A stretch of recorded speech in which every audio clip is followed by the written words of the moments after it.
जय हिंद। मैं हूं कर्नल दानवीर और आप देख रहे हैं मेरा यूट्यूब चैनल दानवीर सिंह। आज मेरे को लगा कि करंट अफेयर के टॉपिक से थोड़ा हटकर और अपने ही एक तजुर्बे की बात कर दी जाए। और वो तजुर्बा है कि मैं पाकिस्तानी से कैसे पहली बार मिला। ये मेरे लिए बहुत बड़ी बात थी जब मैं एक पाकिस्तानी को पहली बार मिला, यानी कि मैंने एक पाकिस्तानी को पहली बार चलते फिरते बोलते देखा और सुना। दरअसल मैंने पाकिस्तानी को हमेशा अपने फादर के, पिताजी के फौजी एक्सरसाइज बॉक्स के अंदर बंद ही देखा था। मैंने उसको किताबों में पढ़ा था, मैंने उसकी तस्वीरें देखी थी, लेकिन पाकिस्तानी कभी जिंदा नहीं देखा था। मेरी मेमोरी मेरे पिताजी के उस बक्से से आती हैं, जहां पर मैं छोटे बच्चे के तौर पर जब मैं उस बक्से को देखा करता था, मेरे लिए बहुत ही इंटरेस्टिंग वो होता था समय जब मेरे फादर वो बक्सा खोलते थे। वो बक्सा दरअसल बहुत बड़ा नहीं था, वो 3.5 foot by 2 foot by 1 foot का एक बक्सा था, लोहे का बक्सा, काले रंग का पेंटेड। उसके ऊपर उनका नाम लिखा होता था और क्योंकि वो बक्सा इस्तेमाल में आना बंद हो गया था तो उसमें उस जमाने का जो भी था वो लिखा हुआ था, और वो लिखा हुआ था उनका नाम मेजर बलबीर सिंह, 2 सिखलाई, और एक गोला जिसके ऊपर नीले रंग का उसके अंदर कलर भरा हुआ और उसके नीचे लिखा हुआ कॉन्क एरिया, यानी कि कॉन्सेंट्रेशन एरिया। तो इस डिटेल में हम नहीं जाएंगे।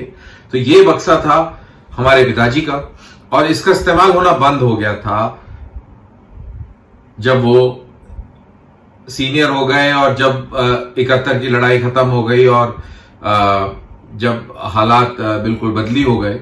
वो इसलिए बंद नहीं हो गया था कि उसकी रिक्वायरमेंट नहीं थी, लेकिन इस बक्से को रिप्लेस अब सूटकेस ने कर दिया था। और आई रिमेंबर उस समय वीआईपी सूटकेस नए नए आए थे कैंटीन के अंदर, तो अब हमारे फादर सूटकेस का इस्तेमाल करते थे।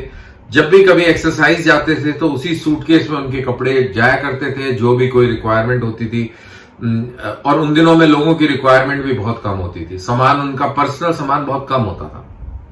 तो ये बक्सा जो है स्टोर रूम में रहता था और साल में कभी ना कभी स्टोर रूम को सेट करते हुए बक्सा खुलता था और मेरे को बहुत एक्साइटमेंट होती थी। मैं इस बक्से को बहुत इंटरेस्ट से देखता था और मेरे फादर इस बक्से में हमेशा ताला लगा के रखते थे क्योंकि उनकी मेमोरीज इस बक्से से जुड़ी हुई थी। मेमोरीज क्या थी? वो बक्सा जब खुलता था तो उसके अंदर एक बांग्लादेश का झंडा, उसमें एक फटा हुआ पाकिस्तान का झंडा, उसमें एक पाकिस्तानी फौजी की बरसाती, उसमें एक पाकिस्तानी अफसर का एक पीतल का लाइटर। अब इन सब चीजों में सिर्फ अभी वो लाइटर बचा है और मौका लगेगा तो मैं वो लाइटर जरूर दिखाऊंगा आपको। वो पाकिस्तानी एक अधिकारी का लाइटर था। दरअसल मेरे पिताजी सन 71 की लड़ाई में मुक्ति वाहिनी के साथ उन्होंने लड़ाई लड़ी। शुरू में अक्टूबर नवंबर से लड़ाई शुरू हो गई थी और उसके बाद जब आधिकारिक तौर पर यह लड़ाई दिसंबर 3 को शुरू हुई तो वो अपनी यूनिट में तब वापस आ चुके थे और उन्होंने प्रॉपर टाइप एक इन्फेंट्री ऑफिसर की हैसियत से वो लड़ाई लड़ी। और इनकी कंपनी ने, दैट इज डेल्टा कंपनी और 2 सिखलाई, इन्होंने दुर्गा बरगती नाम के गांव के ऊपर कब्जा किया जहां पे पाकिस्तान ने डिफेंस ले रखा था। पाकिस्तान हार रहा था, पाकिस्तान पीछे रिट्रीट कर रहा था और इन्होंने यहां पर इस गांव पर अपनी एक डिफेंस इख्तियार किया। डिले पोजीशन थी इनकी, जिसको हमारे फादर की कंपनी ने और एक मेजर सिद्धू होते थे, इन दोनों कंपनियों ने हमला करके इसके ऊपर कब्जा किया। 2 अप ये अटैक था।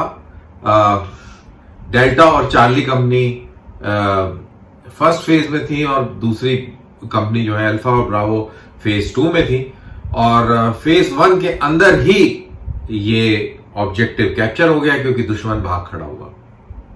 तो मेरी जो मेमोरीज थी पाकिस्तान की, और मेरा एक सपना था कि मैं यार एक पाकिस्तानी देखना चाहता हूं कि ये होते कैसे हैं, तो ये उस बक्से से प्रेरणा आती थी। अब मैं खुद एक आर्मी ऑफिसर बन चुका था, मैं 9 सिखलाई के अंदर कमीशन हो गया, वही जो मेरे फादर की रेजिमेंट थी उसी के अंदर मैं कमीशन हो गया, और मेरी पोस्टिंग तंगधार हो गई। रिचमार बटालियन के अंदर मेरे को अल्फा कंपनी नियुक्त कर दी गई। मैं अल्फा कंपनी पहुंच गया, सर्दियों का दिन था, बर्फ पड़ी हुई थी, और अल्फा कंपनी में पहुंचा तो मेरी सबसे पहली रिक्वायरमेंट मेरे कंपनी कमांडर के साथ ये थी कि मैंने पाकिस्तानी देखना है। दरअसल अल्फा कंपनी की एक पोस्ट थी और उस पोस्ट से पाकिस्तान की पोस्ट महज 30 मीटर दूर थी। हम एक दूसरे से चिल्लाकर, आवाज लगाकर बात कर सकते थे। मेरे कंपनी कमांडर को बड़ा अच्छा लगा, उसको लगा ये यंगस्टर बच्चा 20 साढ़े 20 साल की उम्र रही होगी कि ये इंटरेस्टेड है, दुश्मन देखना चाहता है। तो उन्होंने एक हवलदार को नियुक्त कर दिया कि भाई इनको पाकिस्तानियों से बात करा दो अगर वो बात करते हैं तो बड़ा दिलचस्प वो रहा, बड़ा एक्साइटेड था मैं। उन दिनों में गोली चलती थी लेकिन कम चलती थी, तो कभी भी आप जाके संतरी पोस्ट से आप चिल्ला सकते थे कि साथी आपसे बात करनी है, और ऐसा बोलने के बाद में आप भी बंकर के ऊपर आ जाते थे और वो भी बंकर के ऊपर आ जाते थे। तो यहां से हवलदार ने आवाज लगाई कि साथी हमारे सेकंड लेफ्टिनेंट साहब आपसे, आपके ऑफिसर से बात करना चाहेंगे। तो उधर से जवाब आया कि आपको हम इतला करेंगे, हमने अपने कंपनी कमांडर को बता दिया है, जैसा आदेश होगा हम आपको इतला करेंगे। तो ये बात होने के बाद हम वापस आ गए। हमने कहा पता नहीं करेंगे कि नहीं करेंगे, लेकिन हमारे हवलदार साहब ने बताया कि जरूर करेंगे। तो तकरीबन 1 घंटे के बाद वहां पे फिर से आवाज आई पाकिस्तानियों की तरफ से कि हमारे सूबेदार साहब आपके सेकंड लेफ्टिनेंट साहब से मिलेंगे 2 बजे। और 2 बजे कौन से? पाकिस्तान स्टैंडर्ड टाइम के हिसाब से। पाकिस्तानियों को ये पाकिस्तान स्टैंडर्ड टाइम बहुत इंपॉर्टेंट है, जब भी कभी वो आपसे बात करेंगे तो इस पे बहुत तवज्जो देंगे, पता नहीं इसके पीछे क्या सेंटीमेंट है। तो बहरहाल उन्होंने ऐसा करा और हमने 2 बजे का इंतजार किया, अपनी घड़ी के हिसाब से उसको मिलाया, आधा घंटा ऊपर नीचे, और फिर हम वहां पर तैयार थे क्योंकि हम तो एक्साइटेड थे, हमने तो पाकिस्तानी कभी देखा ही नहीं था। तो हमने देखा कि उससे पहले कि हम अपने बंकर पे आ गए, और फिर हमने देखा कि जब हम बंकर पे आ गए तो पाकिस्तानी बंकर के पीछे से एक लंबा चौड़ा मिडिल एज मैन, मेहंदी रंग की दाढ़ी रंगी हुई, खाकी वर्दी, और जो बैरे कैप है वो भी खाकी, और उसके ऊपर लाल कलर की चिंदी, लेकिन उस पर बैज नहीं था। जो टोपी थी उसको बैरे बोलते हैं, और बैरे के ऊपर बैज नहीं था, सिर्फ चिंदी थी लाल कलर की। और जैसे ही वो ऊपर आया उसके पीछे पीछे 2 फौजी और आए। मैं बहुत इंप्रेस हो गया देख के, मैंने कहा वाओ, इतने लंबे चौड़े, एकदम लाल गोरे पिंक रंग रखा हुआ था उनका। मैंने कहा यार इतने इंप्रेसिव हैं यार ये लोग। और जैसे ही वो ऊपर पहुंचे उन्होंने सलूट किया, सलाम किया, तो मैं और भी इंप्रेस हो गया और मैंने तुरंत सीखे हुए तरीके से फौजी अंदाज में उस सलूट का जवाब दिया। और उसके बाद हमारी बातचीत हुई, हमने एक दूसरे से अच्छी बातें करी और उनको बताया कि भाई अब मैं यहाँ का एक अधिकारी हूँ और आप अपने कंपनी कमांडर साहब को हमारा सलाम पेश करें। उन्होंने बोला कि बिल्कुल हम आपका सलाम पहुंचा देंगे, और उन्होंने हमें भी शुभकामनाएं दी। और बहुत छोटी सी बात हुई, 1-1.5 मिनट की। उसके बाद उन्होंने हमको सलूट किया, हमने उनको सलूट का जवाब दिया और वो वापस चले गए। हम बहुत इंप्रेस हो गए। हमने कहा यार हम तो दुश्मन हैं, लेकिन यहां तो ये दुश्मन हमें सलूट कर रहा है। तो हमने अपनी कंपनी कमांडर से पूछा, तो कंपनी कमांडर ने कहा कि ये बड़ी जबरदस्त रिवायत है, हम पहले फौजी हैं बाद में दुश्मन हैं, और हम जब एक दूसरे को मिलते हैं तो ओहदे के हिसाब से हमको अगले को इज्जत देनी है। तो मेरा सवाल था कि अगर उनका कंपनी कमांडर आए तो क्या पहले मैं सैल्यूट करूंगा? तो उन्होंने बोला हाँ बिल्कुल, अगर उनका कंपनी कमांडर आएगा तो पहले आप सैल्यूट करेंगे, वो आपके सैल्यूट का जवाब देगा। मैंने कहा ये तो मैं कभी नहीं करूंगा, इन दुश्मन को मैं कभी सैल्यूट नहीं करूंगा पहले। तो मेरे कंपनी कमांडर ने बहुत समय लगाया और मुझे समझाया कि ये कितनी इंपॉर्टेंट परंपरा है। खैर, उसके बाद कई बार मुलाकातें हुई, फ्लैग मीटिंग्स हुई और बहुत सारे मौके मिले जब उनके साथ में बातचीत करने का अवसर मिला, और जो भी कोई सीनियर जब भी कभी उस मौके पर रहा उसने उसको सैल्यूट किया और दूसरे ने सैल्यूट का जवाब दिया। ये तो था मेरा फर्स्ट इंप्रेशन। लेकिन जैसे जैसे समय बीतता गया, एक बार मुझे याद है कि हमारे बीच में फायरिंग हो गई, बहुत जबरदस्त फायरिंग चली, और उस फायरिंग के दौरान एक पाकिस्तानी जख्मी हो गया। पाकिस्तानी बंकर से आवाज आई कि साथी फायरिंग रोक दो, हमारे एक जवान को गोली लग गई। और एक डंडी के ऊपर उन्होंने एक सफेद रुमाल अपने बंकर से बाहर निकाल दिया। मेरे को तो उन पे कोई रहम नहीं आया, लेकिन मेरे कंपनी कमांडर से मैसेज आया कि फायरिंग रोक दो। मेरे को अपने कंपनी कमांडर पे बहुत गुस्सा आई कि यही तो मौका था इनको रगड़ने का। फायरिंग रुक गई और उन्होंने अपनी कैजुअलिटी को इवैक्यूएट कर दिया।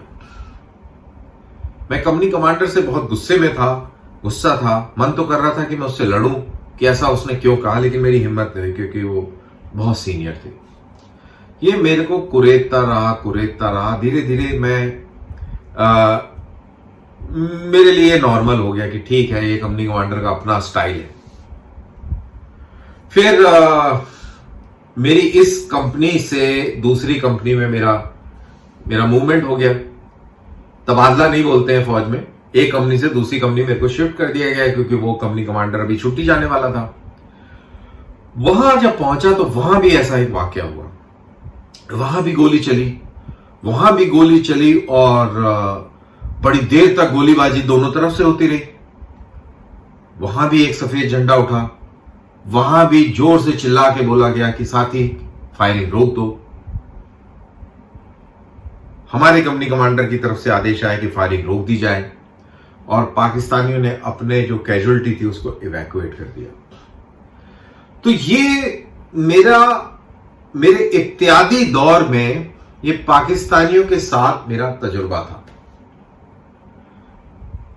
मैंने पाकिस्तानियों को उस लाइन ऑफ कंट्रोल की फायरिंग में भी हारते देखा था, और ये मेरे दिमाग में दर्ज हो गया। जो ये हमारी जो लोकेशन थी ये पाकिस्तानियों से नीचे थी, उनकी पोजीशन हायर थी, वो हमें ऊपर से देख भी सकते थे और फायरिंग से दबा भी सकते थे। उसके बावजूद हम उनकी नाक में दम कर देते थे जब हमारी फायरिंग की बात आती थी। तो मेरे को अब अलग से लगने लग गया कि ये बेशक लंबे चौड़े गुलाबी गाल वाले और खूबसूरत देखने वाले लोग जरूर हों, लेकिन दम नहीं है बॉस। तब मेरे को अपने पिताजी का बक्सा फिर याद आता था कि उस बक्से के अंदर क्यों वो पाकिस्तानी झंडा आधा जला हुआ, क्यों वो बांग्लादेश का झंडा, और क्यों मेरे पिताजी ने उन हारे हुए पाकिस्तानियों की वो मेमोरीज रखी हुई थी। कभी हिम्मत नहीं हुई पिताजी से पूछने की कि ये क्यों रखी हैं, लेकिन मेरे को लगता है कि जब उन्होंने पाकिस्तानी लोकेशन के ऊपर कब्जा किया दुर्गा बरकती में, तो ये पड़ी बिखरी मिली होंगी और उन्होंने उठा लिया होगा। और ये जो बरसाती थी ये भी उनके एक ऑफिसर की होगी, आई एम श्योर, क्योंकि लाइटर भी उसी का था। और बहुत बाद में उन्होंने बताया कि उस ऑफिसर की उसका जो पर्स था, जो खत्म हुआ, जब उसका जो पर्स था उसके अंदर उसके बीवी बच्चों की फोटो भी थी। और ये जब बताया, जब उनको मैंने ये पूरा वाकया बताया कि ऐसे हुआ लाइन ऑफ कंट्रोल पे, जब मैं पहली छुट्टी गया तो उन्होंने मेरे को बताया कि जब तब उन्होंने मेरे को बताया कि 71 की लड़ाई में जब उन्होंने पाकिस्तानी पोस्ट कैप्चर करी तो उनका जो कंपनी कमांडर था उसकी जेब से पर्स निकला। उसकी जेब से जो पर्स निकला उसमें 5 रुपए का पाकिस्तानी नोट था और उसके बीवी और बच्चों की फोटो थी उस पर्स के अंदर। और मेरे फादर ने बताया कि जब वो फोटो उन्होंने देखी, वो तो सब जमा हो गई, बट वो फोटो उनके जहन में रही और उन्होंने बोला कि उस फोटो को देखकर उनको बहुत दुख लगा। बहुत समय तक उनके जहन में हमेशा ये रहा कि यार ये अब अपने घर नहीं जा पाएगा, इसके बीवी हैं, बच्चे हैं, वो अनाथ और यतीम हो गए। और ऊपर वाले का शुक्र है, राम की कृपा है कि मैं अपने घर जाऊंगा और मैं अपने बच्चों के साथ रहूंगा। तो मेरे फादर ने बताया कि ये थॉट मेरे साथ हमेशा से रहा है और मैं भगवान का हमेशा शुक्रिया अदा करता हूं और मैं हमेशा ये चाहता हूं कि कभी भी जंग ना हो। तो ये था इन शॉर्ट मेरा तजुर्बा कि पाकिस्तानियों को मैंने पहली बार कब देखा, उसके पीछे बैकग्राउंड क्या था, क्यों मैं उनको देखना चाहता था और मेरे फादर का इसके ऊपर क्या ओपिनियन था at the end of the day.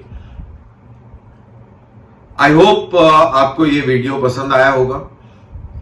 आप जरूर भगवान से प्रार्थना करें, अल्लाह से दुआ करें कि दोनों मुल्कों के बीच में कभी युद्ध ना हो और पाकिस्तान जो आतंकवादी नीति जो भारत के खिलाफ अपनाता है उसको छोड़ दे, दोस्ताना ताल्लुक कायम करे और अपनी आगे वाली नस्लों को सुधारे, उनकी बरकत देखे और खुशहाली अपने मुल्क में भी लाए और हमें भी आराम से अपना काम करने दे।